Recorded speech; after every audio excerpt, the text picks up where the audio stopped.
Blockbusters.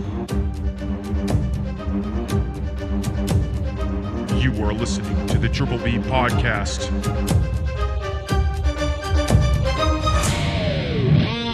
Let's fucking go. Welcome back to another episode of the Triple B Podcast, Bourbon Belts and Blockbusters. I'm Ryan. And it's Timmy time. Oh, this is a show where we talk about wrestling, we talk about movies and shows and other blockbuster type things, and we do it all over a fantastic, wonderful bourbon and or bourbon cocktail, which is what we have today. Timmy, this cocktail was yours. What do we got for him? We got a nice, just simple Bourbon Spritz. And what that contains is the bourbon from last week. That was the Bob Holiday. Yep. Bob Holiday's soft red wheat. Soft red wheat bottled in bond. Yeah. Followed by Aperol, some lemon juice, freshly squeezed. Freshly you, squeezed. You ain't squeezing. Fuck!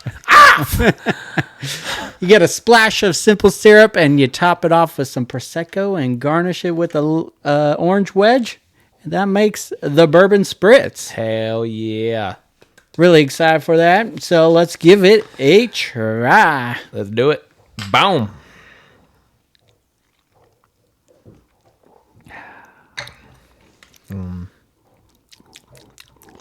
It just that's refreshing to Yeah, me. that is. That's refreshing. It's just nice on the palate.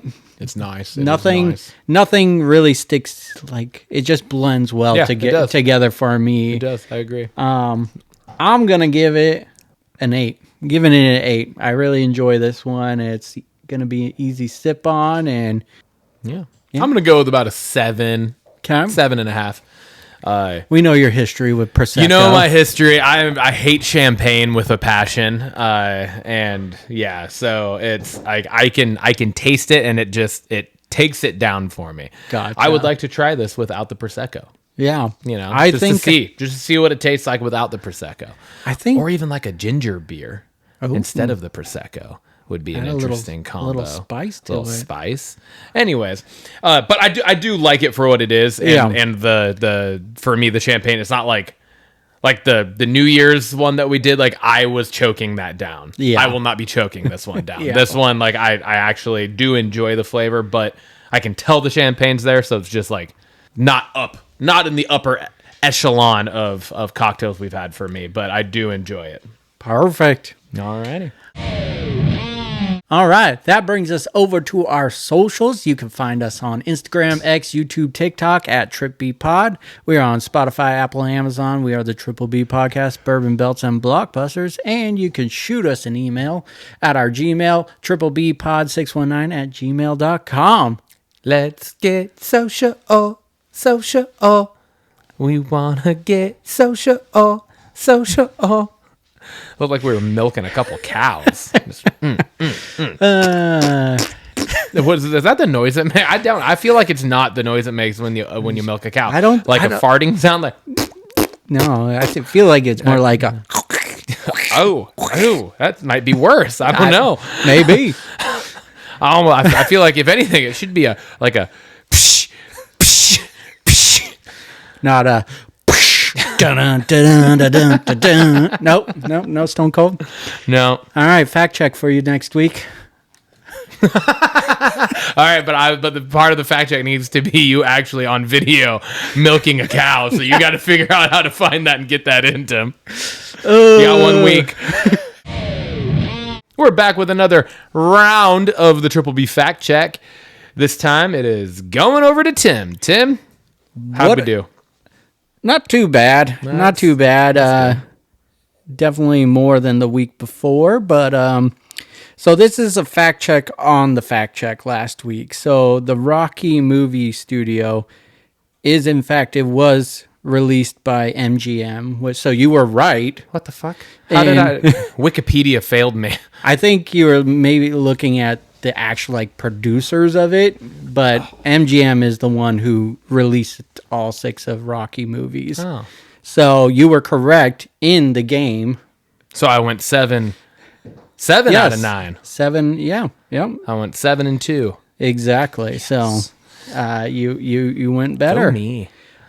Jade Cargill, was she actually injured? And there's just a lot of conflicting reports. There's nothing official. There was just saying there was reports saying she was injured, and then there was others that said she wasn't. She was just taking time off. So, but with how long it went, it feels like it was an injury. And the way Triple H talked about it. Yeah. And if it was just her taking time off, she just got here. Yeah. So that would also be weird timing, right? Yeah. Unless there was like something personal going on that needed her to.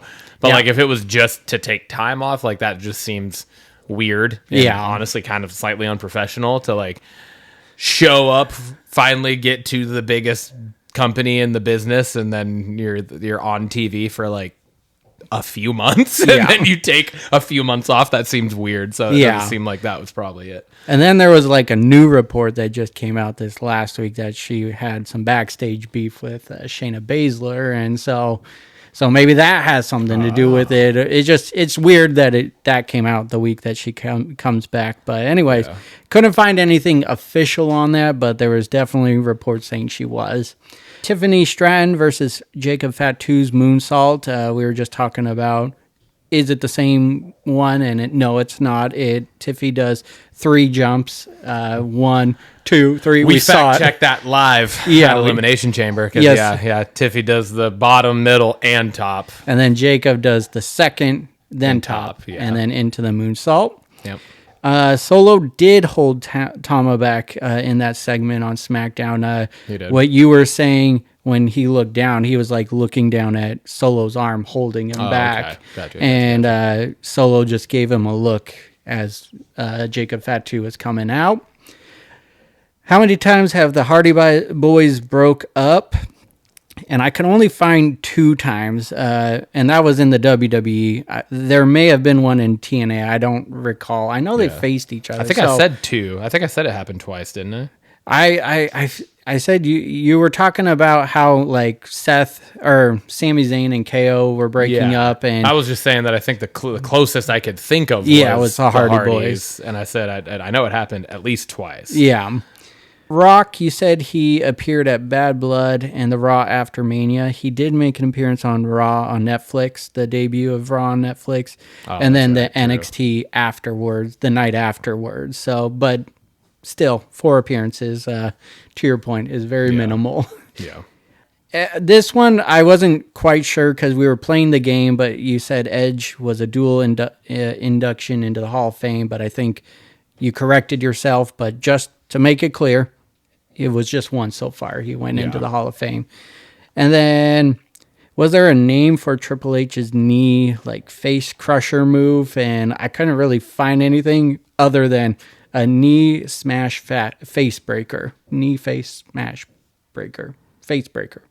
That's hard to say. Knee smash face breaker. Knee smash face breaker. That is hard to say. When did Simple Favor come out? It was 2018, September of 2018. What did we compare to Smoking Aces the previous episode? Because there was a movie last week where we're like, oh, this is like that as well. It was Freaky Tales. From the week before. That's Pedro Pascal, right? Yeah. Yeah. And then Gene Hackman's, it was not a heart monitor, it was a pacemaker. And you gave me that. I texted that to you, I think, that night. Or whatever, the next day or whatever. To make your fact check easier, he said. I said, I remembered what it was. But did you see more on that? That was crazy. Like, his wife was apparently dead for a week. He was before. Too.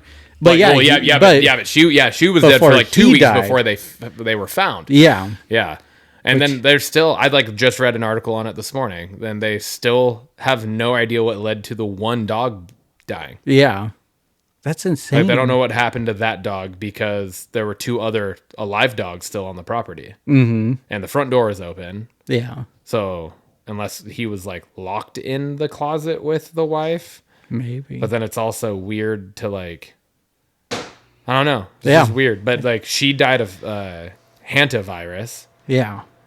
Which is essentially from exposure to typically like mice or rat droppings or urine or whatever. Mm-hmm. And then he died of like cardiovascular disease and like late, like pretty far past Alzheimer's. Yeah. So Just insane. So I'm wondering, like, she must have died, and he has Alzheimer's. Just kind of And forgot just- about her. Yeah, right? Yeah. So that makes me wonder if then, like, maybe the dog was in there with her or something, and like, Yeah. they were locked in, and he just didn't know. Mm-hmm. That's wild. Yeah. Such a crazy, just Insane. Sad. the way that, It yeah, is- very sad, very, very, very sad. But just the way that it happened is just like, holy crap. Agreed. Brings us over to our next talking point. It's been a hell of a week for our Seahawks team. Just dominoes were falling left and right. Yeah, man. And maybe some fans Yeah. are excited about this, but I'm not excited about like it makes sense some of the stuff, but also I think it really. I like my feelings about it are in limbo right now because it's really going to depend on what John Schneider turns around and does with if they do end up trading DK in the next week or so, Yeah. or I guess month, because he has said that they want to try to get that resolved before the draft. yeah. But you would also think that you would try to get if you're going to trade him, seriously trade him, you would think that it would be like try to get it done before free agency starts, because if you get So you his contract off of the books too, now you're talking about having like close to $100 million in cap space now. Because I mean, they were already at like 30 something before knocking Geno's off. Yeah. Right. So cut Tyler Lockett on Wednesday. 30 minutes later, it's announced that DK Metcalf has requested a trade that the Seahawks agreed to explore options on. And then yesterday evening, we trade Geno Smith to the Raiders for a 2025 third round pick this year. And their latest third round pick. They had 3 third rounders. Yeah. Yeah. That's insane. And yeah, so which I mean, I'm good getting a third round pick back for Geno. That actually I think makes sense. I think that's totally understandable. If they do trade DK, it's really going to be like, hey, what the fuck are we getting back? Being he's the number 1 receiver in the open market now. Yeah. The free agency market out like isn't too hot with wide receivers, and neither is this draft class. So that could help him. His contract also hurts though. Yeah. For So, sure. I would be curious, like, do you rework his contract to then get a fucking trade done? Maybe. You know what I mean? Like rework it so that like I mean, he's on his last year right now, so yeah. I think even if you do trade him, the team getting him is going to immediately try to re-sign That's him. true. Yeah. So yeah. I think they'd be willing to take the cap and everything. So yeah, because then if you just turn around and then rework it, then that cap hit drops significantly. So, Yeah. yeah, that's I guess that's a good way to look at it. it's just crazy, though. Just we had one of the strongest, if not best, wide receiver rooms, and now we have it's JSN and Bobo. Yeah, JSN and Bobo. I mean, that's just crazy to go Yeah. from this high. And I mean, I was impressed with the 10-win season last year, thinking Yeah.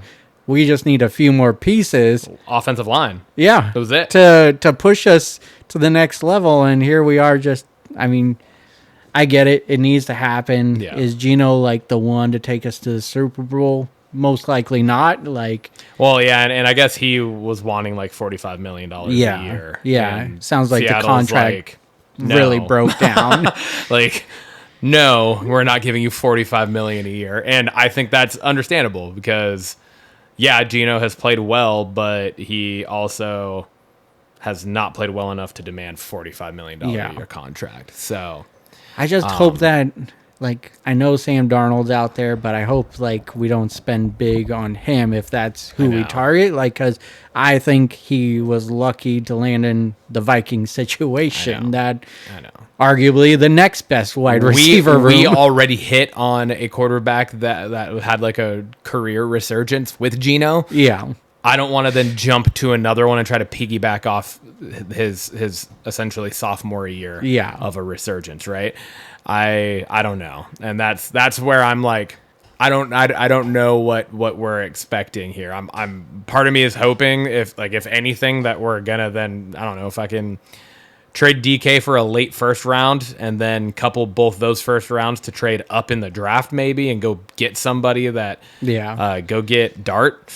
Right? Because I don't want Cam Ward or Shedeur Sanders. I was going to say, I don't want either of those two. Or do we just... Cam Ward would be, out of those two, would be the one. I don't want anything to do with anything that has to do with Deion Sanders. He's a fucking twat. But and he will, and the thing is like, well, it's his dad. He has already made it known and he has been vocal about it that he will be involved in wherever his son goes. And whatever that means. And I'm just like, that's not what you want. That's not the type of fucking anything that you want to happen. So I think Jackson Dart, though, has the most potential. And I think that, I mean, it's also, I don't know that he's a week one starter either, though. So that's the thing. And I don't know that any of the quarterbacks in this draft class are week one starters, realistically. So, I mean, some teams are going to have those two. Do we hope for the following draft, you know? I know. But then it's like, who do you bring in? Yeah. You know what I mean? Because that's kind of where it's like, are we just going to roll with fucking Sam Howell for a year? What if, Daniel Jones? Go get Danny Dimes? Bring Drew Lock back? Yeah, let's bring him back. I wouldn't be terribly against that. I mean, he wasn't great for the Giants, but Justin Fields? Do you have a reunion with Russell? Would he sign for a little bit like he did with the Steelers? I know he had a lot of cap left over from getting straight up released. So the Broncos were still paying him like $60 million, whatever the fuck it was last year. So I know. It'll be an interesting. I just pulled that number out of my ass. That's not something I don't care about the actual number they were paying him. That's not something we need to fact check next week. No. All right. Well, it will be it's going to be interesting. What was already going to be an interesting offseason for the Seahawks is just that much more convoluted now. So yes, it is. Such is life, you know. Yeah. There's not many seasons where we had questions going in. Like the last real offseason where it was just bad was 2009. I want to say, was that after the Mora. Yeah. And after the Mora year. And we've had a few hiccups with contract drama, but not a lot. So it's just been... Yeah. It's weird to go to this murky water. It's feeling somewhat similar to, like, the one or two off seasons before we drafted Russ. Mm-hmm. Yeah. Because, like, there was a lot of very similar, like, turnover from the previous two regimes at that point, really, because like, I mean, Moore had really just inherited Holmgren's team, right? And then Moore's shit year, and then Pete and Schneider took over. So it was looking. It just kind of feels like that, where it's like got rid of a bunch of, got rid of a couple like stalwarts on the roster, and then we got made some other transactions and stuff that just kind of feels similar. So I don't know. We'll see. Did you see what the original package attempt to the Raiders was? Yeah, for Crosby. Yeah. Geno and Metcalf for Crosby, which is kind of shocking to me that they didn't pull the trigger on that. Yeah. Because especially with Pete over there, Yeah. Well, and like you're getting the best wide receiver available right now. Yeah. Hands down. That team needs it. Yeah, and then you're getting the best quarterback option you've had since Derek Carr. Since Carr was there. Yeah, and even then, that still might be. You still might be able to lean the scale in Geno's favor there too. I don't know. Like, Carr's never done anything hugely great in the league, really. I mean, he had a couple solid years. Yeah, he throws up decent stats, but doesn't take them anywhere. So which is very similar to Geno these last couple of years, right? True. Game time. This is you brought this Yes. Yes, we have a game. I wanted to do it here because it could potentially involve both of our main two segments, Blockbusters and Belts, depending on who we both pick. in. Yeah. Right? So, the game is Guess Who.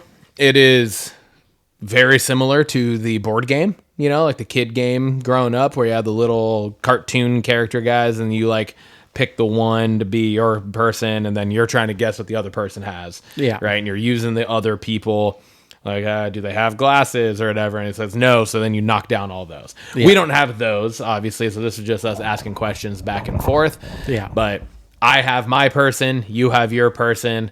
I'm asking you questions about your person to try to guess who your person is before you can do the same and guess mine. And whoever guesses it correctly first wins. Okay. So right. we're going back and forth. Yes. Yep. Okay. Yep. It would be going back and forth.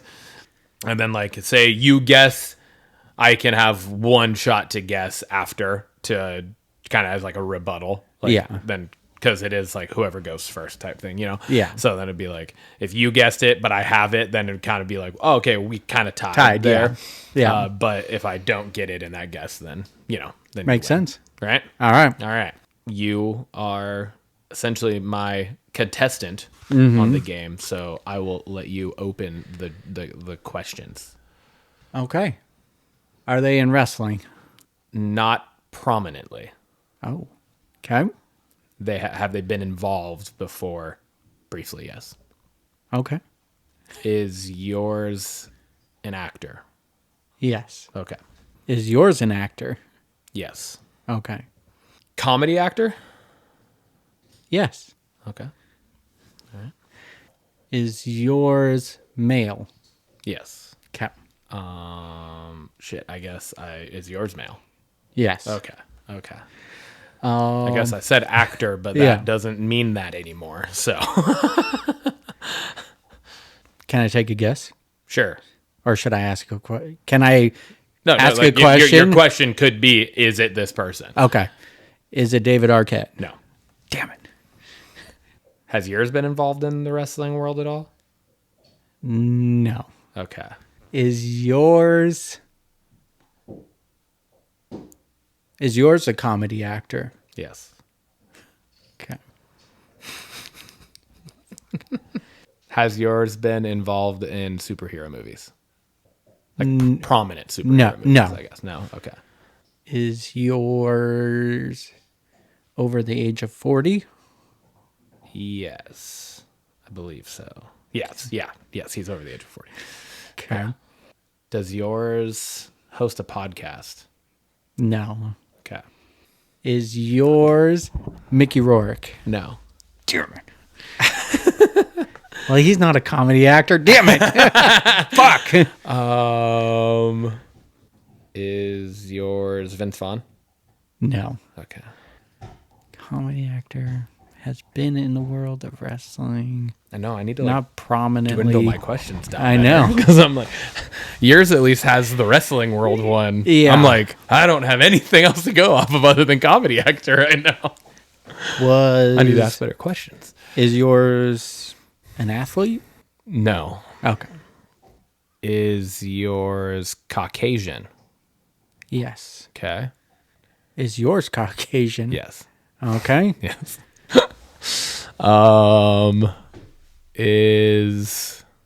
Has yours voiced any animated characters? Yes. Is yours Jon Stewart? No. Damn it. Has yours taken any dramatic roles? Yes. Okay. Is yours still alive? Yes. Okay. Is yours still alive? Yes. Okay. Has yours done any horror movies? Not that I know of. Okay. Has yours been in, or are they in like any major franchises? It's a good question, and I want to say no. No. Okay. Has yours been in a movie recently? As like within a year? No. Not that I know of. Okay. Yeah. Does yours have red hair? No. I thought I was onto something. Has yours voiced an animated character? Again, not that I know of. Okay. Yeah, not that I know of. Okay. Is yours Paul Rudd? No. Oh, okay. Oh, wait, that's superhero. Fuck. Damn it. Have we talked about this person On on the this show? podcast? Yes. Oh, shit. Yes. Oh, man. But not like prominently. Yeah. But yes, we have discussed this person on the podcast. Is your person above or under 40? I don't know exact age. I would put them like young 40s. Young 40s. Very okay. young 40s, I would say. Okay. Is yours part of a major franchise? No. Fuck. It really makes it hard.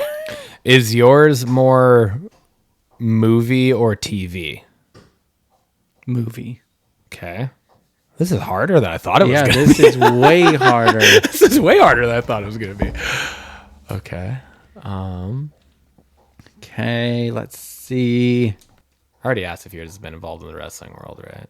Yeah. Okay. And it wasn't. No. Okay. Damn, this is tough. Are they tall? Oh, yeah, that's actually a good question. They're not like super tall. Mm-hmm. I guess depending on what your scale of tall is. Are they 6 foot plus? I want to say yes. Okay. I want to say that I would say he's taller than me. Okay. But I don't know an actual height. Yeah. But I would guess around 6 foot, 6'1", somewhere in there maybe. But I'm not. I could be totally off on that. Yeah. But that's a guess I'm taking. Is yours like a household name? Yes. What the fuck? Damn it! I think I made it harder. Very well known name. Yours, you said they're in the wrestling world. Was it just an appearance? In the on what the world? In the wrestling world, you said not prominently. Was it just an appearance? It was a well talked about appearance. And I'm trying to think if there was more than just that. It's known specifically for like one appearance. I don't know. I can't remember off the top of my head if it was more than that. That doesn't help me, but does at the same time. Is this actor like still current, or is it more of like a 2000s comedies actor type thing, or is it more like No, more current. more current? More Okay. current. Okay, that's I like that. So is yours post 2010? Like 2010 up. No. So it's before 2010. Yeah. Okay. Is yours married to another famous person? Yes. Sons of bitches. This is way harder, I know, man. this is way harder than I thought it was going to be. I didn't think it was going to be this hard. It's just so broad. I feel like you are way closer to guessing mine than I am to guessing yours, though. I will tell you that. Just based off some of the questions you've been asking, I feel like you're closer. Okay. All right. Is yours Drew Carey? Yes. Yes. Yeah, it's Drew Carey. Because it was the Royal Rumble. Yeah. And obviously he's in the Hall of Fame. Too, Yeah. but I wasn't going to give that away. No. Yeah. And I was like, I can't remember if he's I think done he's really more than that, but that was like the Yeah. thing that he was like known for in WWE. Was Yeah. just throwing himself out of the ring when Kane came in. Yep. That's a good one. Yeah. Oh God. I gotta take a random guess. He is married to, is it Colin Jost? No. Okay. You ready? Is it? Yeah. Justin Timberlake. Son of a bitch. Damn it. I was gonna ask if they were in music too. Fuck, I should have. That would have definitely fucking summed it up. I thought you were on it because you asked about the animated, and I was like, oh, it was in Shrek and Trolls. Shrek, yeah. That's a good one. That was good. All right. That's a tough game. Maybe That was next a time harder we game. just like say a specific category. Yeah. That's fair. But I liked it. That was fun. Yeah. All right. That brings us to Belt Whoopah. Whoopah. That's what I'm doing. Timmy, what do you want to talk about? We got to talk about what opened Raw. CM Punk, Yes, we fucking do. a pissed off CM Punk, laying down the pipe bombs left and right. Oh, my Lord. Taking recommendations from the crowd, from Pat, from Michael Cole. He dug into The Rock, dug into Cena, and then quickly pivoted to Seth Rollins. Angry CM Punk is great. Yeah. Angry CM Punk on a mic is even better. Yes. And then that led to an all-timer of a brawl out. Brawl, yeah. It was great. It's just like, just when you think it was done, someone gets loose, goes after him, and this all ends up leading to a steel cage match next Raw. Yeah. What is supposedly supposed to end this feud. It's kind of weird that he ended his feud with Drew McIntyre in a Hell in a Cell, a form of a cage. Yep. And now we got Seth Rollins on a Monday Night Raw in a cage. What do you think about it? And the whole segment and all of that. Yeah. The whole segment was fucking awesome. I had it on here in my notes too. Mm-hmm. All I put was Seth Punk mind blown emoji. It was just like, that was fucking amazing. It was such a good just fucking intro to the show. After and what transpired at Elimination Chamber, to be able to take your attention off that just for a little bit was great. Yeah, absolutely.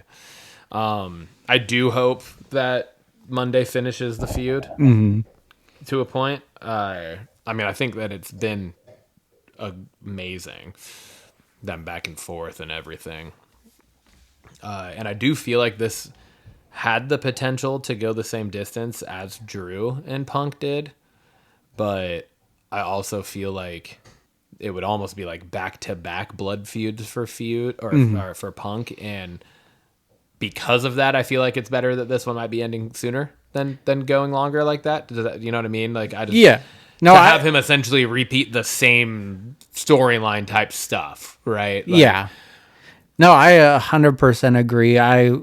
The only thing that could have let this feud go on was if either Punk or Seth was champion. Yes. And that to me would make sense and would be like a Mania match. Like, I would just be like, yes, into that. And I think they can make a story and make it good, but to your point, it's very like they just had a drawn out one with Drew. Yeah. It was great. It was my feud of the year. I believe it was yours as well. And to be able to top that, it would be tough. Yeah. And so now, if the feud ends on Monday, what does that mean towards WrestleMania for both those guys? I still feel... Or... Okay, go ahead.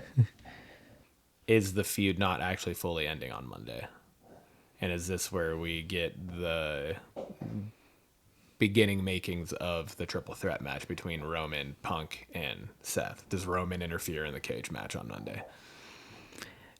It probably is going to lead to that, and I could foresee that. But part of me still feels like Punk is going to get into a main event at WrestleMania. Like, somehow he's going to use his, there's this favor, and I don't know how Paul can pull off a favor with that, but but there's that favor, and I feel like if there's any year for Punk to main event, even though you got your matches set, I feel like he somehow gets into it. Yeah. And I don't know how, but then to your point, the triple threat Roman, Seth, Punk has its name all over it, right? It would be huge, but it also, Punk doesn't really make sense in that. And the only reason I even brought that up is just because I've seen that. I've seen, the fan bookings for WrestleMania match, like the both cards for both nights and stuff. And I keep seeing that pop up. But Punk doesn't really fit into it. He does purely because of the Seth side. But Punk and Roman don't have almost really any history outside of the Shield. The Shield, right? And but right before Survivor Series. Yeah. And that was it. Mm. But they didn't really do much. Yeah. They haven't feuded. Nope. Right, in any way. Yeah. Really, outside of the blocking him from walking out of the cage and then Punk blowing by him to get out when Roman was about to come out, right? But that's like all we've seen as in tension between the two of them. Yeah. So I don't know if you now in the next what's amounting to like 5 weeks before WrestleMania right now, something like that. Yeah. If that makes sense then. Yeah.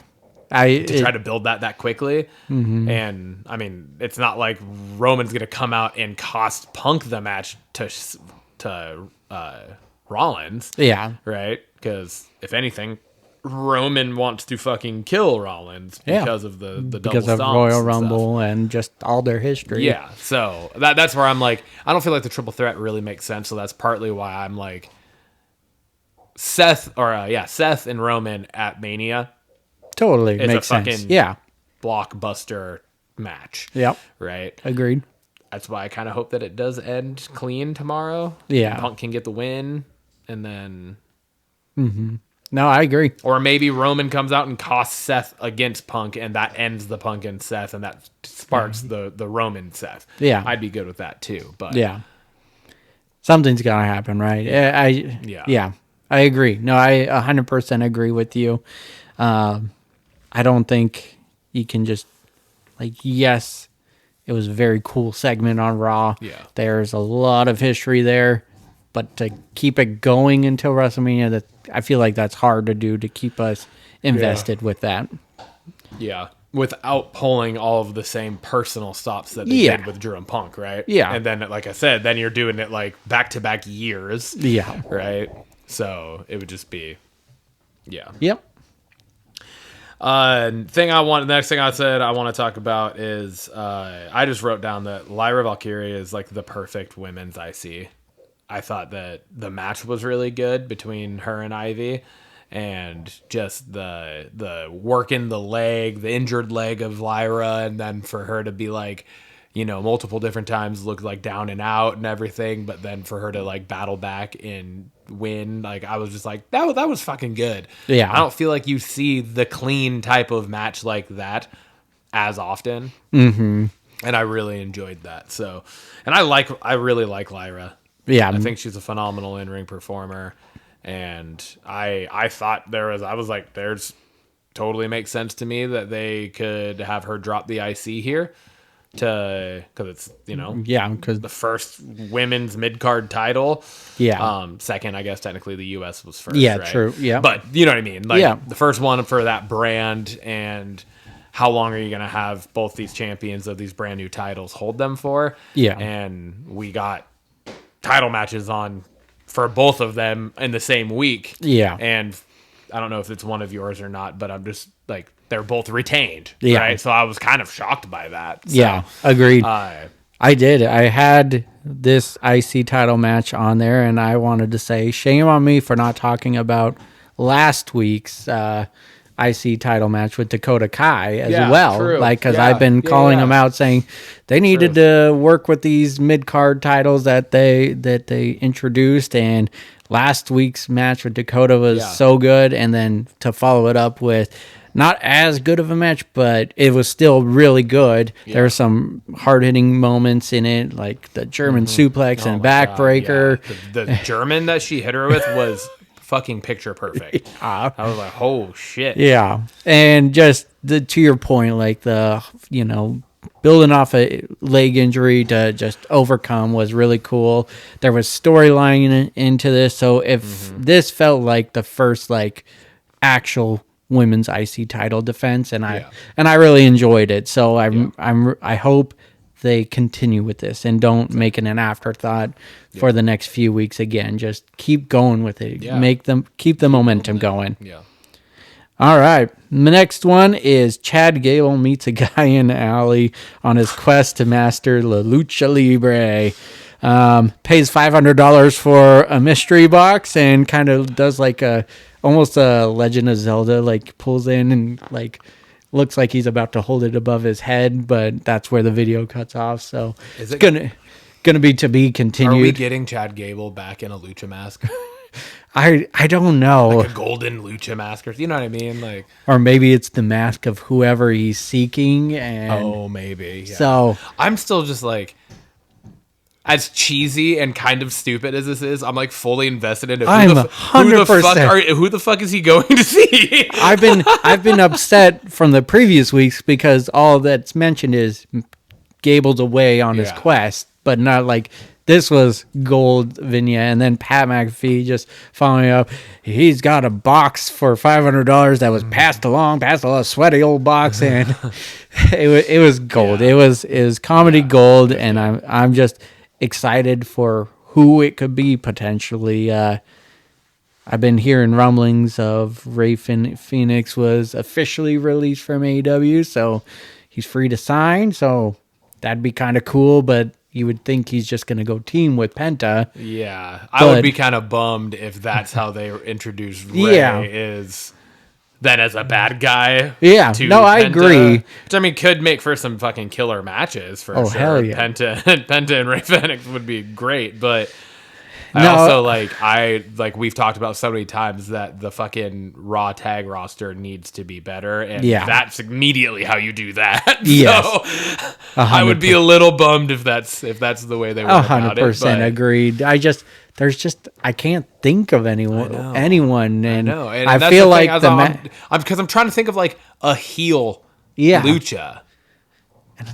Or someone that has had a heel that has had a lot of issues with luchas in the past, and like you would mention JBL at one point, but then wasn't JBL like recently on? Oh, but that was towards the New Day. Yeah, but he was on, and he's been making a lot more appearances in the wrestling. He was on TNA for something, and so I mean it could still be him, but be him. Yeah, and so I guess. Yeah. That's the cool thing about it is we're literally we have no idea, and we're still talking about it. So, all right, I said women's world title. Mm-hmm. Why? I wrote Rhea's the face of the women's division. There's no reason for her to not main event WrestleMania, and also, which this might be my biggest issue with it, they made her look fucking awful.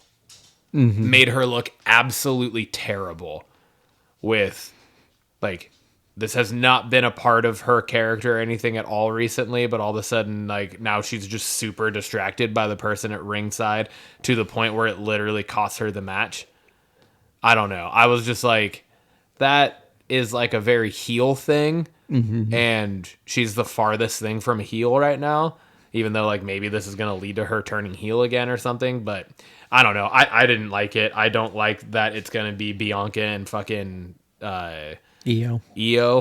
I know the match is probably going to be fucking good because like they've put on really good matches before, but neither of them have been super impressive lately. And so I'm just like, why the fuck? Why is this? Why? What is happening? How are you not having the biggest star in the women's division headline WrestleMania, unless that's gonna then somehow turn into a main like a triple threat match, which totally could. Yeah, but if that's the case, then why not have Rhea go into WrestleMania as a champion?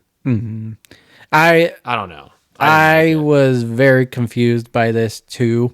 There was a follow-up promo. I don't know if you saw it online, but Rhea basically is going into madness now and saying this was my fault. I got, I overthink everything and this is what led to tonight. And she said the same thing about costing Io the match, and she's just getting in her head. And to me, that kind of made sense, but why not talk like there was nothing leading into it for her to just freak out that Bianca was rooting on Io. Like that would not cost that should not cost you the match. Like why would you care at all? So I did not like that part of it at all.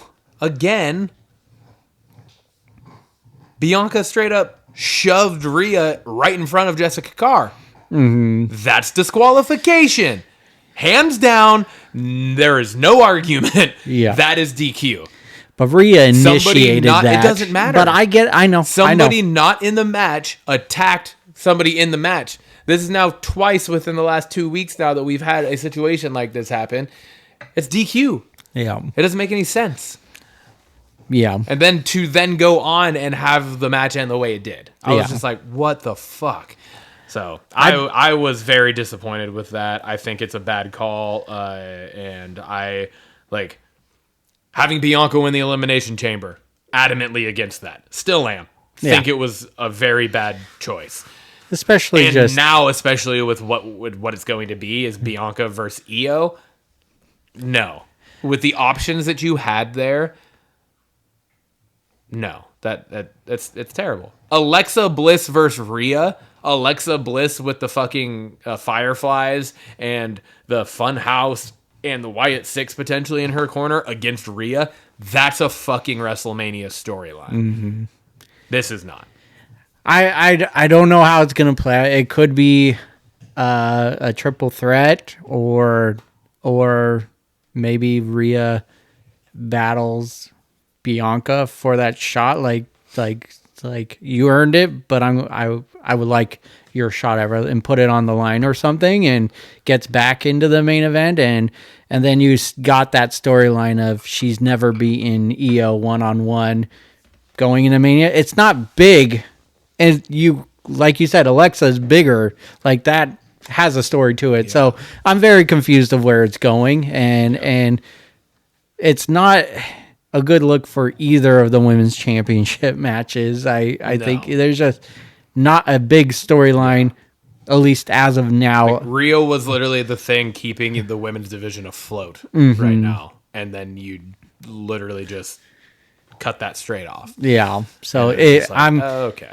I'm sure there's something in the works and we just don't see it, but I agree. I don't like how that ended out for sure. Yeah. The best possible option would have been Becky replacing Naomi in the chamber and Becky winning and it being Becky versus Rhea at WrestleMania. Yeah. It would have been phenomenal and everyone would be on board with that. Yeah. But that's not happening. So. Switching over to SmackDown. Same. The tag team division, while Aldis was trying to make it all make sense in his circling of the board and everything, it's still a mess. And now I feel like we're getting a sixth tag team added to the fold with what happened with Andrade and Humberto, I think it was, that he pulled aside and was like, you don't need to take that. Like maybe he's trying to recruit him. They become a tag team and then gets added to this 5 tag team mix up.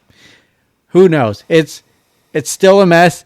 I don't think next week's tag team title match is going to end cleanly at all. I think someone's going to cost the Street Profits and we're still going to be in ground zero. And then the triple threat match, Pretty Deadly win was a shock, but like they just had a title shot too. Like give it to the Garças.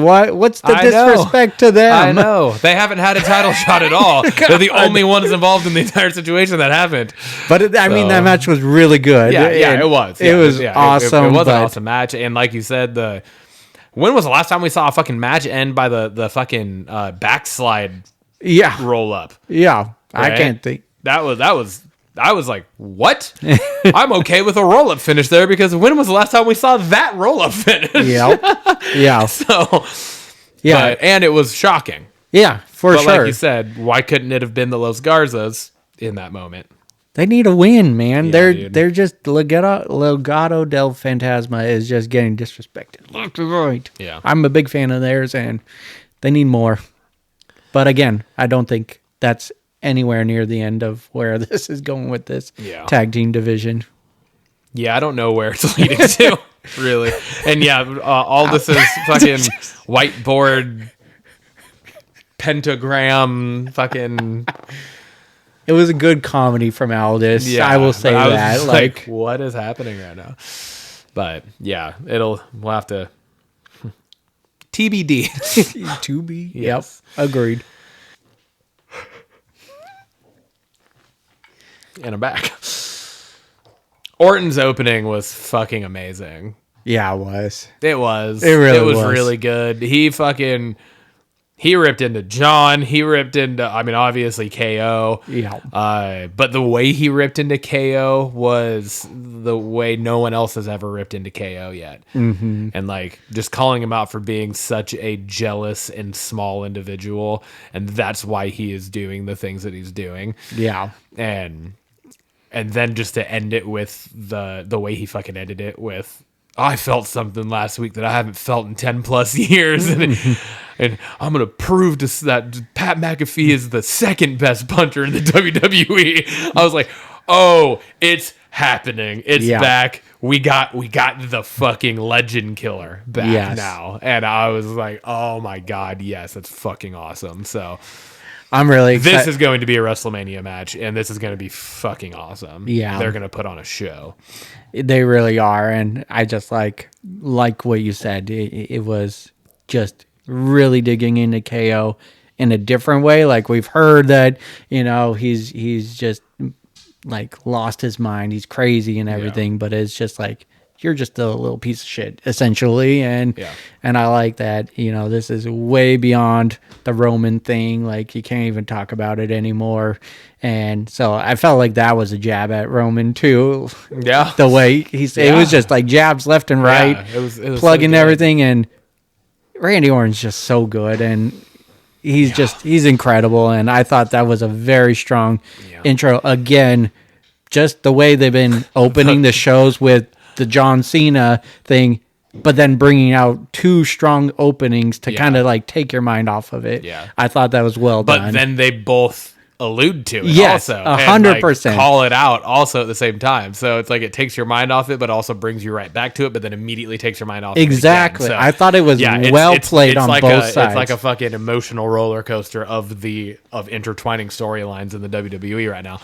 And I just loved the more like a bottom for Rock. Yeah. I guess that brings a new meaning to rock bottom, huh, John? It was so good. That's awesome. It was so good. Speaking of Cody Rhodes and promos, that was a fire promo from Cody. Like he's always good on the mic, but when he's emotional, he takes it to the next level. Yeah. It's clear to see why he's the number one guy in WWE.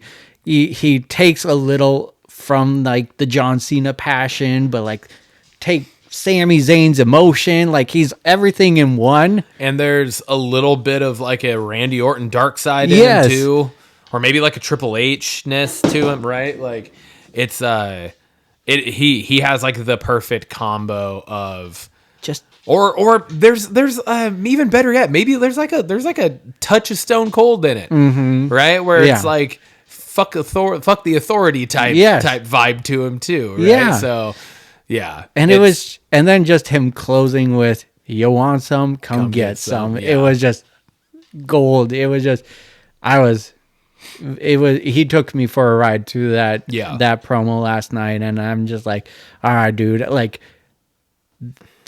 Last week was crazy. Elimination Chamber, one for the ages, but just he's already getting the feud going into WrestleMania, and I'm excited for it. Speaking of, I want your take. How do you have what happened at Elimination Chamber happen, and then nothing from The Rock or John Cena on either of the two episodes? Of you know what I mean? Yeah. Like. That's I I don't like it. Like, I think there needed to be something, but also, like, maybe if it's next week, sure, then then I can get it, I guess. But it's because, like, maybe they needed the Cody response first, right? Without there being anything added. But I don't know. I felt like it was just like, okay, so now we're just gonna, like, this whole thing is gonna kind of stay buoyant due to just them re-showing over and over again what happened at Chamber. Yeah. You know what I mean? So I'm just like, I wish there was something, but I think this is just what it is nowadays, and we're just gonna, but I think it helps us stew on it more. Like, there's a lot of angry people, and it just lets it build more and more. I'm not a big fan of it either. I think, like, what more way to get more heat on it than have the people be there? But I think it would have been better and more impactful if Cody wasn't live on both Raw and SmackDown this week, and we didn't see Cody for 2 weeks, 3 weeks maybe, and it was just John and The Rock, fucking just boasting about it and fucking just building. Yeah. I think that would have been better, but I just think that's where we're at with today's wrestling world, where we've got a lot of part-timers out there, and we're just going to have to wait to see what they do next. And I hope after this year, they're all done. Honestly, like, I kind of do. Like, I mean, I know, like, we know John's done because John has already gone on record and say, like, you will not see me in the ring again wrestling. You know, like, he will not be donning the jorts or anything after this farewell tour. I mean, I respect, and then I could see potentially a situation maybe where, like, final boss Cody is next Mania, and maybe that's where that becomes the end of Rock, and then there's really no one left of Days of Old other than Randy Orton, but Randy Orton's full time until he fucking can't do it no more. Yeah. Right. But also, are we really gonna get the end of The Rock without Rock versus Roman? True.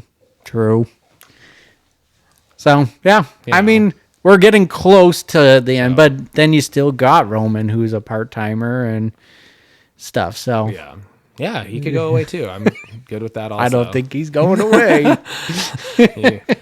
If you can't actually work, you should, maybe. I don't know. Just saying. Most other jobs, if you can't show up regularly, you get fired. So I'm gonna try it with my boss. You know, I'm the attraction, okay? I'm only gonna show up once every 5 months and see how it works.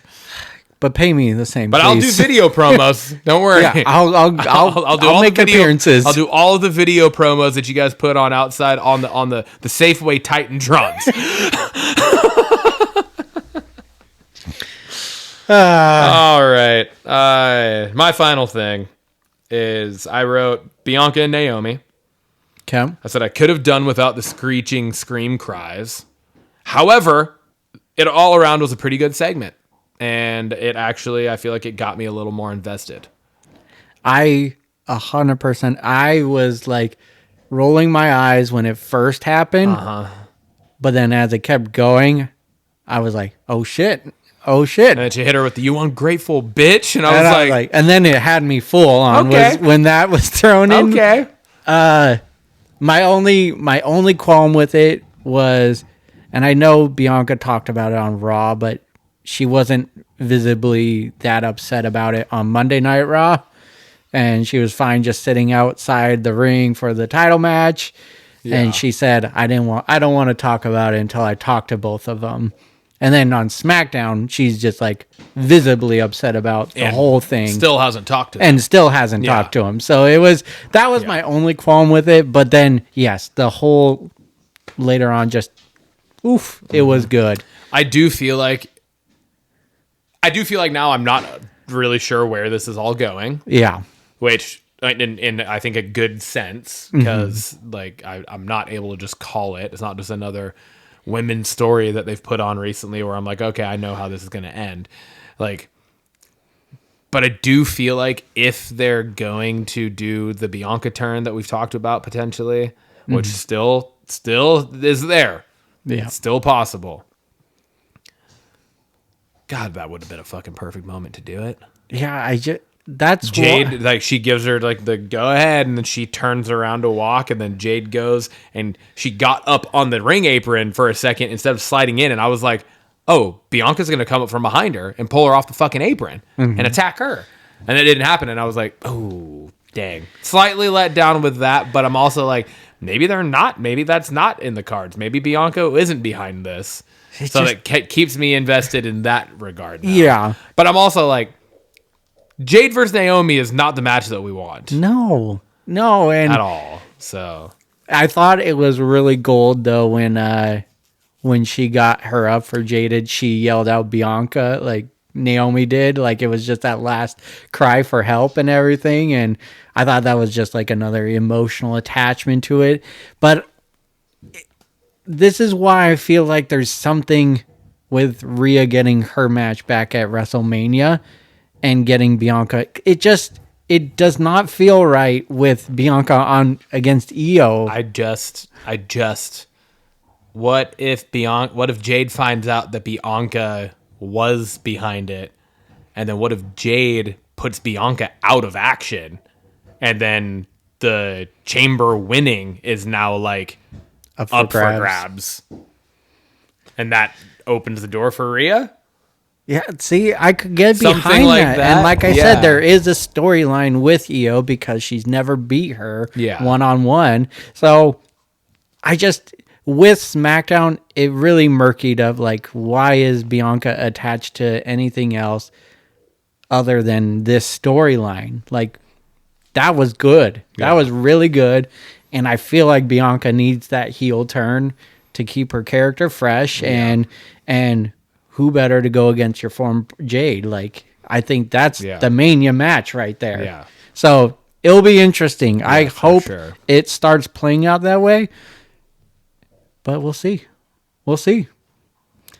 My final talking point is LA Knight takes the U.S. title. I think it was the right move. If you asked me when, like, Shinsuke first did this turn, I would say no, like, let LA Knight do something else like we were talking about, but they didn't treat the U.S. title very well since him winning it, and so his character definitely fell flat really quick. Shinsuke's? Yeah, Shinsuke's, which is unfortunate. It is unfortunate, but I think there is something to, and I mean this with the utmost respect, but I think it's hard to have someone that the majority of your crowds can't understand. Yeah. Trying to be like a face of a championship, right? Because like when Shinsuke puts on promos, I am not invested in it in any way, shape, or form, right? Because it just doesn't have the same gusto to it. Yeah. Right. When you like, that's just life. That's just like when you don't understand the language that's being said or spoken, it puts a little bit of a damper on things. Yeah. Right. And so I feel like that's the hard part with Shinsuke being with this character change, because it was awesome and it was really cool and it was really well done. But then part of the reason why I feel like it fell flat was because all of the video packages and the promos and stuff fell flat. And you know what I mean? And that's just kind of, I mean, it's super unfortunate, but it's just kind of. I'm a big Nakamura fan, and I just been hoping for something big for him. He's. But it is hard because you will never get a promo like from Punk or Seth or Cody or anything like that from Shinsuke. Yeah, because we don't speak Japanese. Yeah, right. Yeah. You know what I mean? And so like for the, the home base of the fan base of WWE, which is the United States. Yeah. That's where the majority of that lies, which is again, it's a bummer, but that's kind of Where like Io, I fall off with Io too because like it's hard to understand her when she's giving promos, so the promos just don't hit. Yeah. And you know what I mean? And that's tough, but it's... Yeah. That said, with LA Knight winning it, I think it's the right time to do it. It's right before Mania, and you just have your mega star with a title, and he can feud with whoever he wants to now. It's, I don't know, just the way some things played out of it, like there was Jimmy and Shinsuke lurking in the back. Like, I was excited for the potential.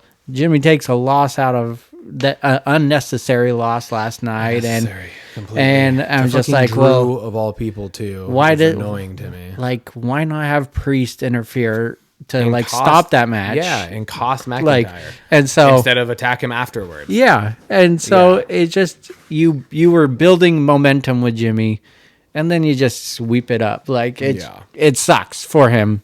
I know that's a totally another talking point, but it built off of LA Knight, and so hopefully. So that being said, like, who do you think the Mania match for the US is going to be? Who do you think? It can't be Andrade. It can't be Carmelo. No. It can't be Nakamura. It needs to be fresh. It needs to be somebody new. Is it The Miz? Yeah, that's maybe, but then they're teasing the Mellow Don't Miss, That's and true, so yeah. it's I honestly don't know, and which sucks because I think everyone's almost tied up, but maybe you get a resurgence from Jimmy and it's a face versus face match, and I don't know. It'll be interesting. Or I also had the thought when the whole kind of Naomi turn happened too, like, what if they actually put Naomi and Jimmy together as like heels? So it could be kind of interesting. Maybe. Yeah. I don't know. Yeah. Anyways, I don't know. Lot of stuff kind of up in the air right now. Yeah. It was definitely a much better week in wrestling than last week, Absolutely. and a lot of questions going into the WrestleMania season still. Yes. So which is good for wrestling. I like Yes. that we're have that talking point. All right, that brings us to our banger of the week. I got Io versus Ripley. I know the ending wasn't fantastic, but the overall match was so good. It was very brutal in all the right ways. They were just hitting each other with everything they got, and I was fully invested in the match other than that little part to it. That surprises me. Because I was slightly disappointed with the match. Really? I thought it was so good. First half of it had like 6 or 7 moments of either total or partial botches. Mm-hmm. And I was just like, okay, this should not be happening between these two type of thing, where it was just like, what the fuck is going on? Like, they just seemed completely off to me. Yeah. I mean, even like, I don't remember exactly what the move was, but like, Rhea almost dropped Io on her head. Mm-hmm. And like Rhea went down to a knee and then had to like power her back up for it. And I was just like, that's weird. That wasn't supposed to happen. And then there was another moment that was kind of similar to that too. And I don't know, just there were a few things that I was just like, it definitely had its moments for sure. And the second half of the match, I think, was better up until the ending. But I thought, because I did notice a few of those, or some of the botches you're talking about, but I thought they played through it pretty well and just were like, it just led to more brutal spots, and they did a good job playing off of that, I thought. So that match was the one that stood above the rest for me. Okay. I went with Punk's promo. Yeah. There was nothing better in wrestling this week than that. That was really good. Like, it was...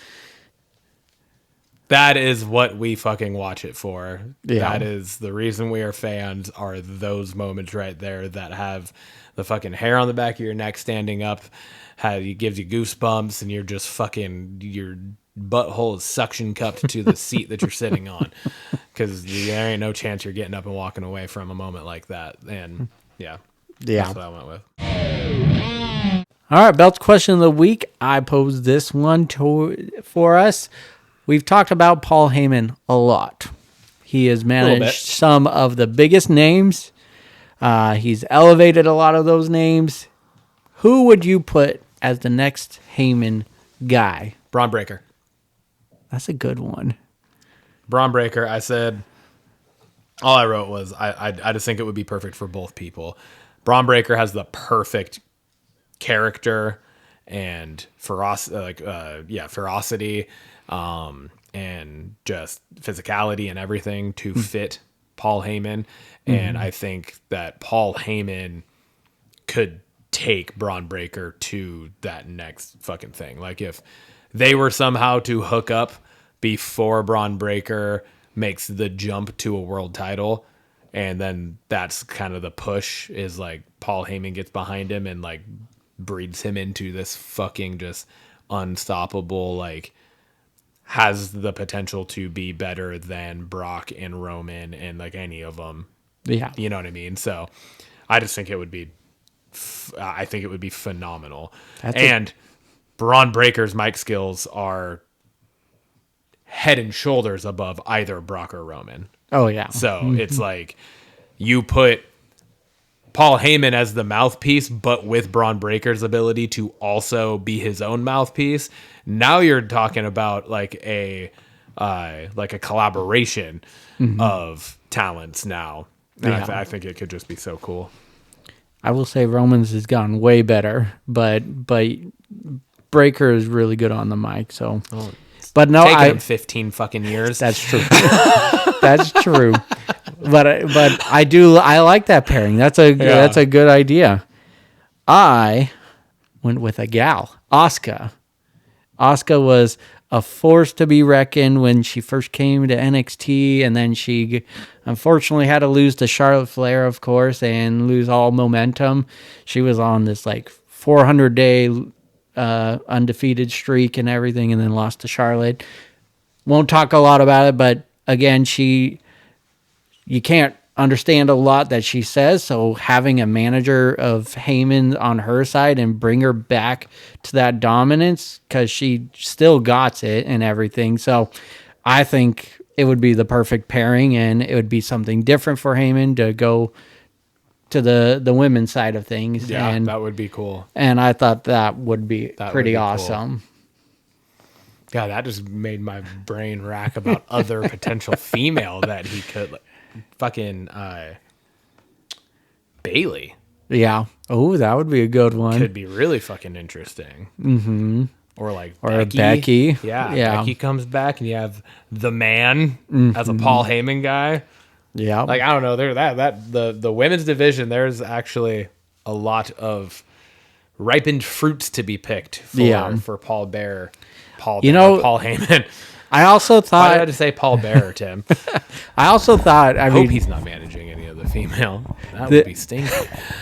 I also thought he would be a good manager to Gunther. Gunther is great already, but to have... like, it's kind of like the Roman, like where Roman was the top dog, whether we liked it or not, but Paul Heyman really elevated that whole thing. Gunther could use that push too, and bring him just... I thought that would be cool, but Asuka is the one I went with.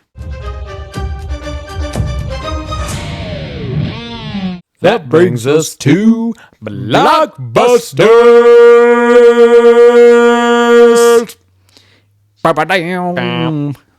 We got some movies. This one I actually put immediately right after our show because this was... an accidental viewing. Yeah, like I saw the trailer thinking it was what we were talking about last the trailer week, for Mobland, but it was Mob Cops. Yes. Which ironically, then we have the trailer for Mobland. Yes.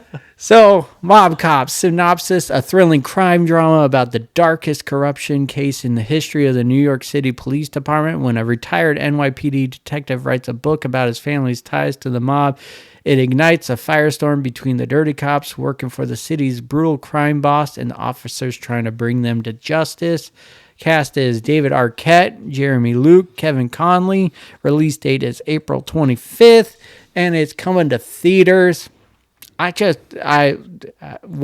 thought this was Mobland, I was like, oh, this is a really, really cool trailer. And then when I found out it wasn't the trailer, I was just like, well, it's something I want to talk about because, There you go.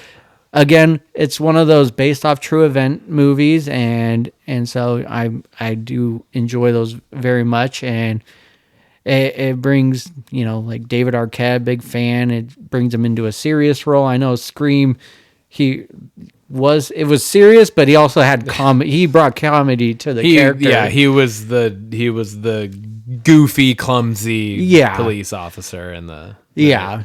I think in Scream 5 he was a little less comedy, but there was still some to it. But yeah, no, I think it looked like a cool movie. I like the whole like who's a good cop, who's not a bad cop kind of drama going on. So yeah. Yeah, sure. I watched this trailer last week also in contemplation of putting it on last week's episode too, and I chose not to put it on last week's episode. Last week's episode we were fuller. Yeah. But my first watching of the trailer just didn't really like tickle my fancy that much. I was just kind of like, all right. Mm-hmm. Then I rewatched it after you put it on for this week, and I rewatched it, and I was like, okay, I think I can be a little more on board with it. Yeah. I don't know, it might have just been the headspace or my setting where I was at when I watched it, and might not have fully paid that like full attention to it when I was watching it before. But yeah, I like I didn't realize until I watched it this time that that is like a based on a true story thing too, which I love those too. So yeah, I'm excited for it now too. Perfect. Sacramento. I was going to put this one on here also. Synopsis: Ricky, an energetic and free-spirited young man with a Peter Pan complex, convinces his longtime friend Glenn to hit pause on his blissful domestic life and embark on an impromptu road trip across California. The cast is Michael Cera, Michael Angarano, Maya Eskrin, and Kristen Stewart. Release date is April 11th. Coming to the movie theaters. I'm a big fan of Michael Cera, and he's that awkward comedy, and this is what that feels. It kind of feels like a Juno / Nick and Nora Infinite Playlist and stuff, and it has those vibes. It has those vibes, and it's like it kind of seems like an indie film almost, and we've talked about a couple on this show, but not a lot, and so I'm really excited for this one, and it looks like it has the laughs in it, and that's what ever since Superbad, big fan of Super Michael Cera. I was excited about this one. I just think, and then watching the trailer for it, I was just like, yeah, this is it's gonna be good. I don't think it's gonna be like a Superbad level of comedy type thing, but it's gonna be more of like a I don't know, just like a heartfelt comedy type movie is what it seems like, where it's more of like a coming to terms with certain things and not midlife crisis type thing, but because they're not old enough, they're like our age, right? But it's still like that type of like figuring some shit out. And I can relate because Michael Cera's portion of it is like freaking out because he's about to have a kid. Yeah. Right. And so I was like, oh, that's relatable. Right. Yeah. I mean, I didn't freak out before we had Lainey, but it was like, oh yeah, my life's about to completely fucking change. And like, that is scary because you just don't know. Right. It's a lot of unknown. So I thought it was awesome. I thought he dumps the ashes and it just lands on the dock below. He goes, so whatever he said, pizza or whatever. Breakfast? He said. Yeah, breakfast. It's like he didn't even acknowledge the fact that he didn't even pour it into the water. He just poured it onto the dock below him. Yeah. And Michael Cera's like, then the way it closes out, sex is definitely off the table. Yeah. No making out. Did you just wink? Did you just wink at me? I love those moments in movies. They're always funny. So really excited for that one. Mm-hmm.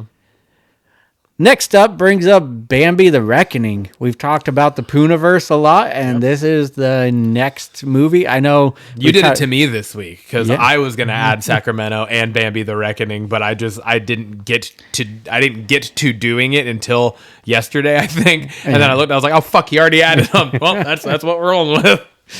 So next movie in the Reckoning, in the Pooniverse. So we've talked extensively on that. So excited for this. Synopsis: after a mother and son get in a car wreck, they soon become hunted by Bambi, a mutated, grief-stricken deer on a deadly rampage, seeking revenge for the death of his mother.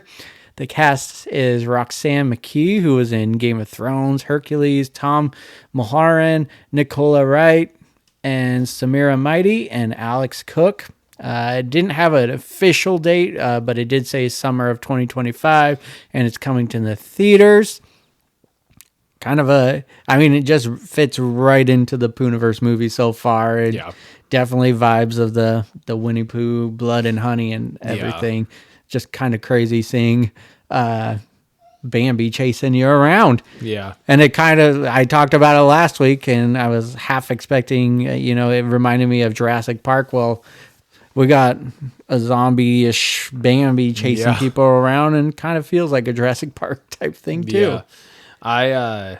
I will say, I think this one, I feel like I was a little more, I'm still here for it, but I feel like I was a little more disappointed with just the way this trailer looked compared to the others we've gotten since the first Pooh, Blood and Honey. Because like the first Pooh, Blood and Honey was definitely, like you could tell by watching, it was definitely a low budget film, right? But they put out the second one, and it was way significantly better. Yeah. Right? And then we've gotten the trailers for the other two. Yeah. Or I guess not for Pinocchio. we haven't gotten the trailer for it, but we got the video of the animatronic Pinocchio moving, which looks legit. Yeah. And then we got the trailer for Peter Pan. Yeah. Right? Which looked insane. Which looked crazy.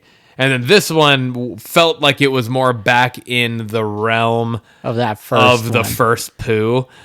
And I was just kind of like, oh, this doesn't look great. And I thought that they would have done a little bit more. Didn't we get did we get a trailer for it, or did we just talk about Popeye?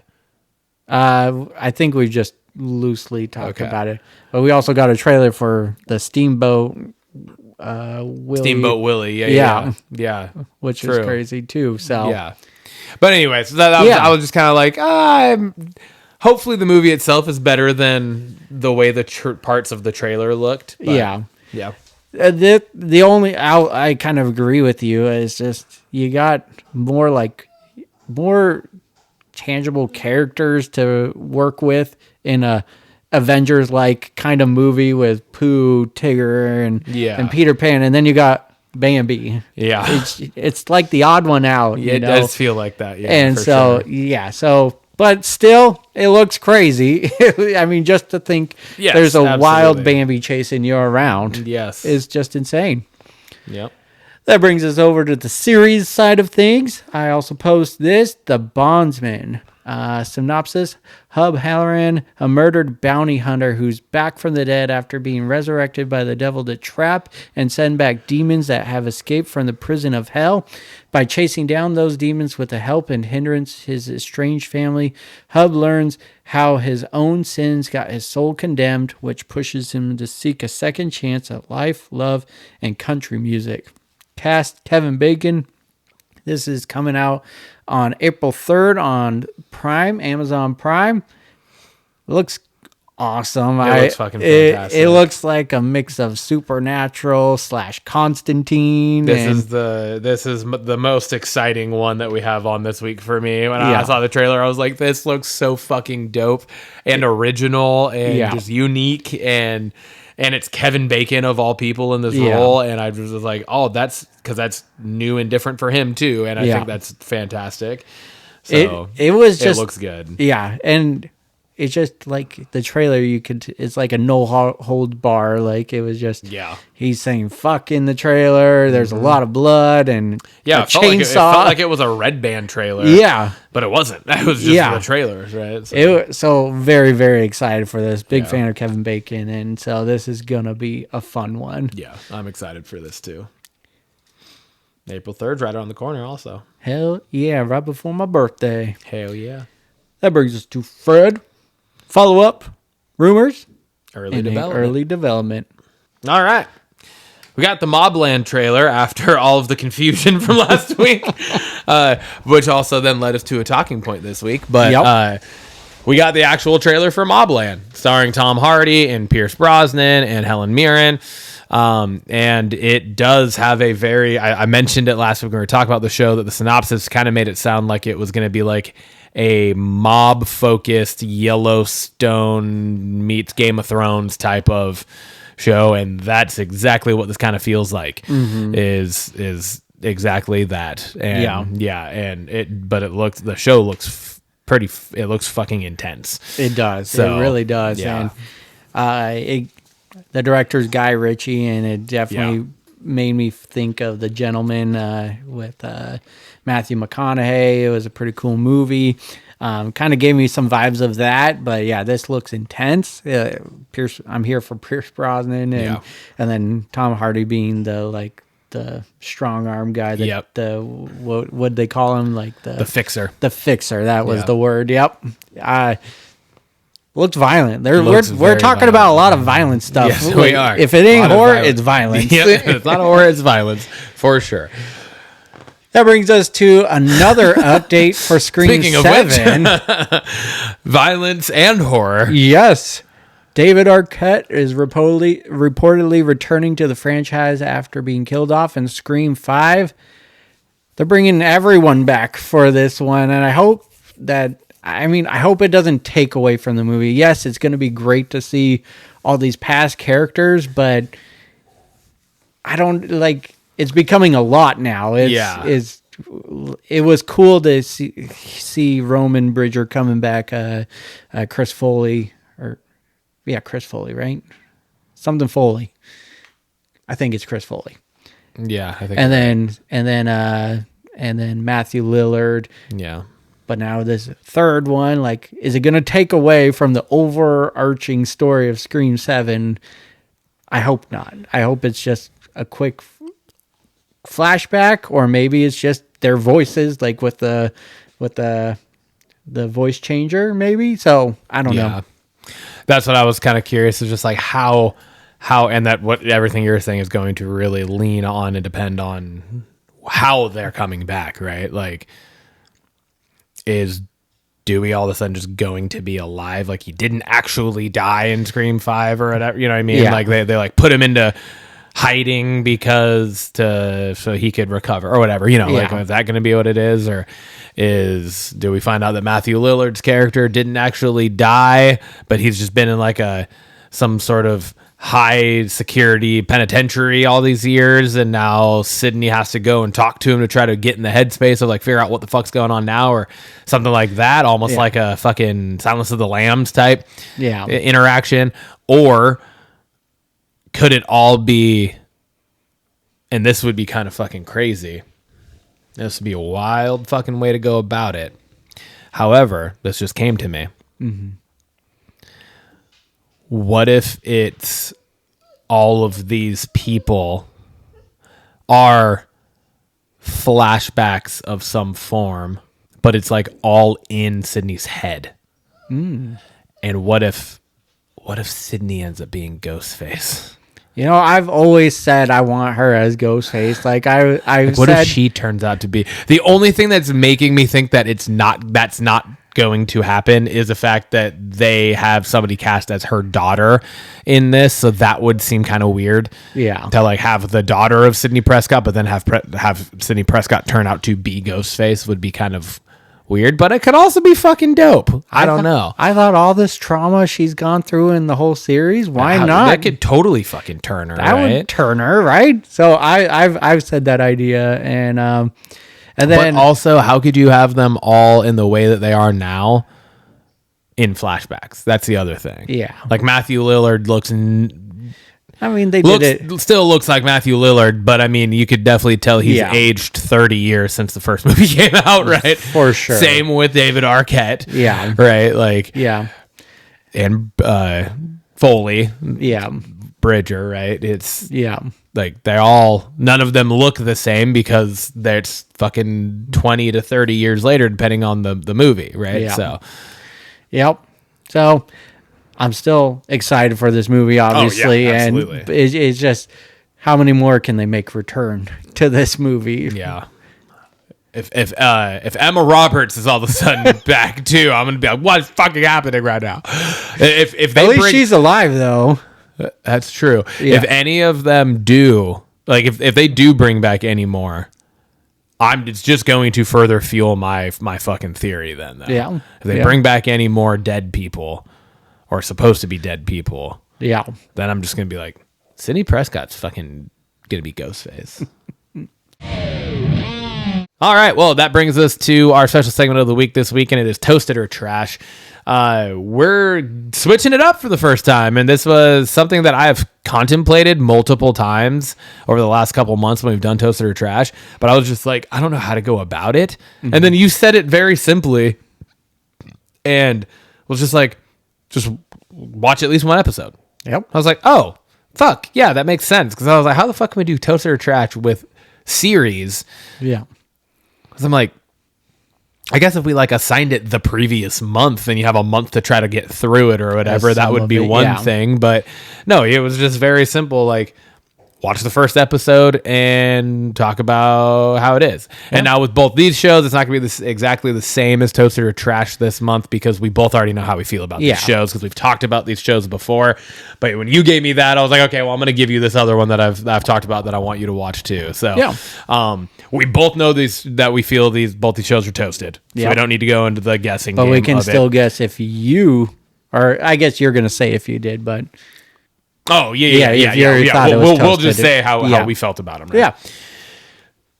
So we decided to go with series, and you had the great idea of just watch the first episode at least. If you have time to get through any more, obviously go ahead. But like first episode of the series and just what your thoughts on it are. And you gave me Prison Break, and I gave you The 100. Yep. Well, I enjoyed the first episode. There was a lot going on right off the bat, so it wasn't like a slow burn of getting to know all these characters. You get to learn a little more throughout the first episode, and I only watched the first episode so far, but I like the premise of it. I like it. It's again like a post-Earth situation going on. We've talked about Silo similar and everything, and so that had me intrigued all in itself. Actually, it's a very similar concept to a point to Silo. And so just watching what was happening with these young adults, young teenagers going down to Earth again, and then the way the first episode ended was just like, oh my god. And was that when they find like that they're not alone? Yeah. Is that Yeah. I was like, it's been a while since I've watched it. I watched it when I first moved over in like 2017 or whatever. So that was when I first started watching it. So I was like, some of them blend together for me. Yeah, but that was it kept my interest throughout it all. And then it ended on this cliffhanger where it wants me to watch, where I want to watch more. Yeah. I thought it was toasted. I thought the first episode was toasted and excited for something new to watch. Sweet. Yeah. Hell yeah. What about you? Prison Break, first time watch for me as well. And it was, I think it was intriguing out the gate, but then it got a little slow in the first episode, but then it ended with a bit of a bang. Yeah. Right. I think it was intriguing in the beginning because I was just like, what the fuck is happening? Because it kind of was like cuts.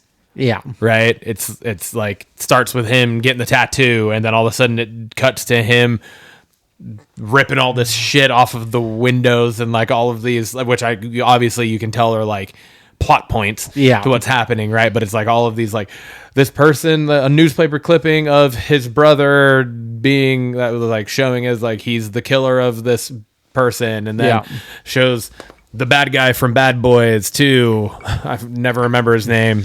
Russian space station. Yeah, exactly. Him too. Yeah. And then it shows the chick and like all these stuff, and he's just ripping all these papers down, and you're just like, what is happening? And then all of a sudden it cuts to him fucking shooting up a bank and to set himself up to get arrested, and then it cuts to in the courtroom, and it was just like boom, boom, boom, and I was like, what is going on? And then after the courtroom scene, I felt like it kind of ended up moving fairly slow, and I was just kind of like, all right, but then the ending when you finally like see the tattoo, and he's like, look closer, and then it like pops out, and you're like, oh fuck, he tattooed the fucking blueprint of the prison onto himself. I was like, god damn. So yeah, it definitely kind of hooked me right then. I'm like, all right, I gotta figure out what the fuck's going on. So I definitely want to watch more, and I would definitely say it's toasted as well. Hell yeah. It got me at the end. I will admit there was a moment in the middle where I was like, it's just kind of drawn on right now. I'm not sure what we're leading toward. I mean, I'm not going to tell you to rewatch it because you just did it, but knowing the ending of the episode and what the tattoos mean, you can definitely see there's plots building to what's happening in the overall show. And you can, another thing that like kept me from fully leaning into all this kind of slow was you can definitely tell that he has an agenda of what is happening inside the prison. And like, it's like everything he is doing and everything that's happening is like very specific. Like he's doing things very specifically. Yeah. And so that in and of itself was enough to keep me like from going, I don't know. Yeah. You know, I was just kind of like, that's kind of slow, but there's something about this guy. You know, something's going on here that I do want to know what it is that's going on. So, it was definitely enough to keep me hooked. So. Well, I'm excited for you to hopefully continue watching it, and because this is just one of my favorite shows, and it's intense. It kept me drawn in for so long. So not the same with you on the 100. But I haven't rewatched it because I wanted to give it some time because it's one where I was like, I would love to fully rewatch it almost new again. Yeah. Because I loved the show so much, but I want to see if Lindsay will watch it with me also. Gotcha. Because it is one that's like fully out on it's on Netflix still. Yeah, it's on Netflix. Watching it. And yeah, so it was like one, and I think there's 6 seasons. I want to say the 6th season. Is this a Netflix show or it was on TV? It was. What was it on? I can't remember what channel it was on, but I only ever watched it on Netflix because like I want to say maybe it was like the CW first show. It might have been. It feels. I want to say like it was like the first 3 seasons were on Netflix when I started watching it. Gotcha. Okay. And then it was like I was just like each time a season would end, and then it'd eventually get put on Netflix, and I would watch that. You know. Nice. But yeah, I want to say I think there's six seasons. Good. So nice. Yeah. All right, Blockbusters question of the week. I posed this one. I said, what is a childhood cartoon you used to watch that you would like to see done as a live action show? I said, how would you want it done? Like, would you want to keep it as a comedy? I mean, I guess I said keep it as a comedy because most childhood cartoons are comedies, right? Yeah. I said, would you want it to be done as a drama, a horror? What would you like to see? And I will preface this with, I've read, there's been a handful of things that have come out recently about the attempted live action Powerpuff Girls show. Oh, okay. That I think that was also the CW. It was like, I don't remember exactly what year it was like greenlit, and then they like shot a pilot, and Faison, Turk. Oh, I forget his first name. Yeah. Donald Faison. I was going to say not again. We've already done a fact check. I know we've done it exactly with him too. He played the guy that like creates them. Yeah. Thing, right? And then it was like live action girls, but it was apparently was like the synopsis kind of idea of it was like they're now like in their mid-20s and all battling like their own fucking like alcoholism, like all their own type of shit. And apparently the trailer had leaked and this show had been canceled. Gotcha. Right. So like it was like they had shot a pilot for it, but the pilot was never, it ended up being scrapped. And then the whole thing was like reworked. And then it ended up just fully being scrapped in like 2023 or something. Okay. So it's dead. It's a dead project. But that's what kind of led me to this idea was just reading about like, apparently in this, they like took Mojo Jojo and like split it into two different people, one called Mojo.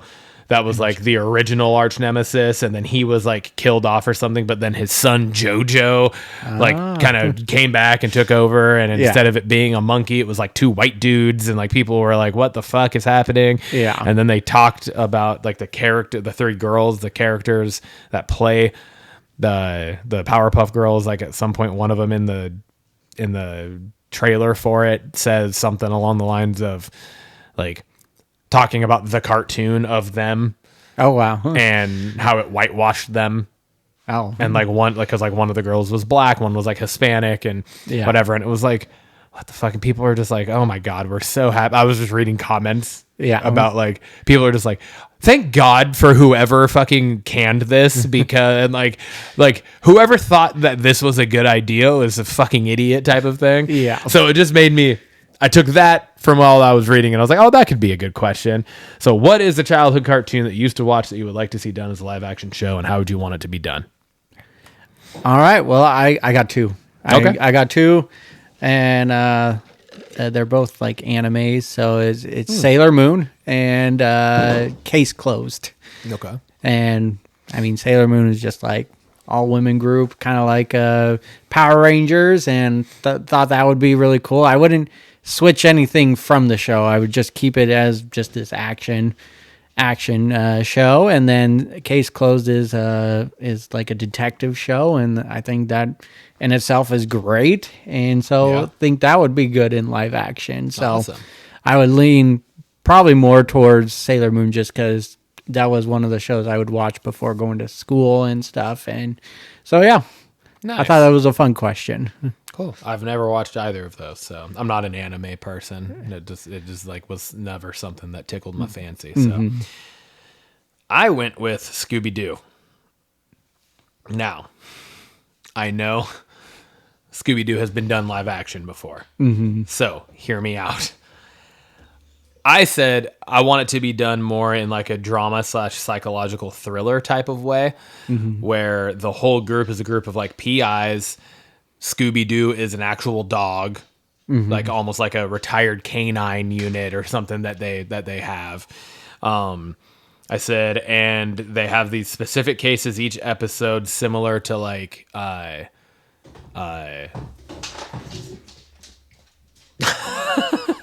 Dude, go away. But yeah, so like similar to Quinn. The Blacklist. Okay. Right? Yeah. Similar to that, or similar to the new show. The hunting party. Yeah. Right? Like how like each episode kind of focuses on a different case, right? Or even Dexter. Yeah. Okay, that was another one I had in my mind for this because of my next part of this was so I said that there's specific cases, each episode of brutal murders that they're trying to solve and figure out who it is. Okay? But there's also like each season there would be like an overarching like serial killer on the loose that they're then trying to figure out who it is. I like it. So Yeah, that's an awesome idea. Yeah, that was what I went with. I was like, that would be kind of cool because like the live action Scooby-Doo movies were just Scooby-Doo in live action, right? I was like, I want to see this shit done more in like a adult fucking like That's an awesome idea.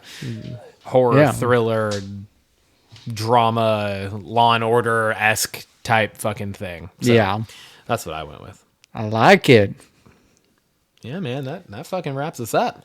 That wrapped you up. All right. Well, I'm going to cheers you with my coffee because I drank my drink. Cheers, dude. Cheers, man. And cheers to you, Quinn. You made the podcast for the first time.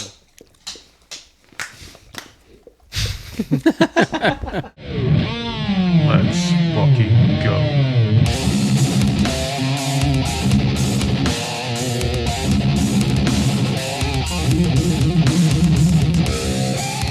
Bye.